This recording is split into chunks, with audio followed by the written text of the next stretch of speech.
মাথায় যেন আকাশ ভেঙে পড়ল পাকিস্তানের ক্রিকেটার মোহাম্মদ নওয়াজের। ডোপিং টেস্টে হয়েছিলেন পজিটিভ, আর এতেই নিজের রেকর্ড হারাতে হলো এই ক্রিকেটারকে। এক প্রেস বিজ্ঞপ্তিতে নওয়াজের ডোপিং টেস্টে পজিটিভ হওয়ার বিষয়টি ইতোমধ্যে আইসিসি নিশ্চিত করেছে। ফলে চলতি বছরের 1 মে পর্যন্ত তার সব রেকর্ড করা হয়েছে বাতিল। আইসিসির অ্যান্টি ডোপিং কোড লঙ্ঘন করায় এই সাজা মিলেছে নওয়াজের।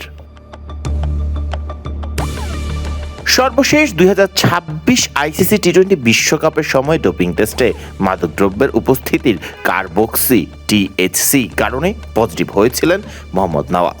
বিশ্বকাপে পাকিস্তানের প্রথম ম্যাচ ছিল 7 ফেব্রুয়ারি শ্রীলঙ্কার কলম্বোতে নেদারল্যান্ডসের বিপক্ষে।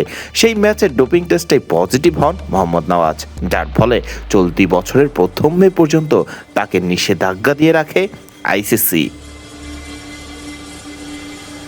শুরুতে 3 মাসের নিষেধাজ্ঞা পেলেও 2.5 মাস খেলার অযোগ্য থেকেই পার পেয়ে যাচ্ছেন নওয়াজ। আইসিসির মাদকাসক্তি পুনর্বাসন কর্মসূচিতে অংশ নিয়ে 2.5 মাস খেলার অযোগ্য থেকেই মুক্তি পেয়েছেন পাকিস্তানের এই অলরাউন্ডার।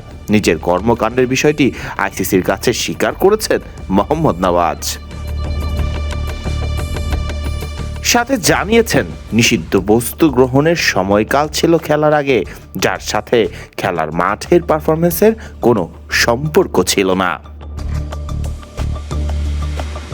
আইসিসির অ্যান্টি ডোপিং কোড অনুসারে 2026 সালের 7 ফেব্রুয়ারি নেদারল্যান্ডস ম্যাচ থেকে শুরু করে 2026 সালের 1 মে পর্যন্ত মোহাম্মদ নওয়াজের খেলা সব ম্যাচের রেকর্ড বাতিল করে দিয়েছে আইসিসি।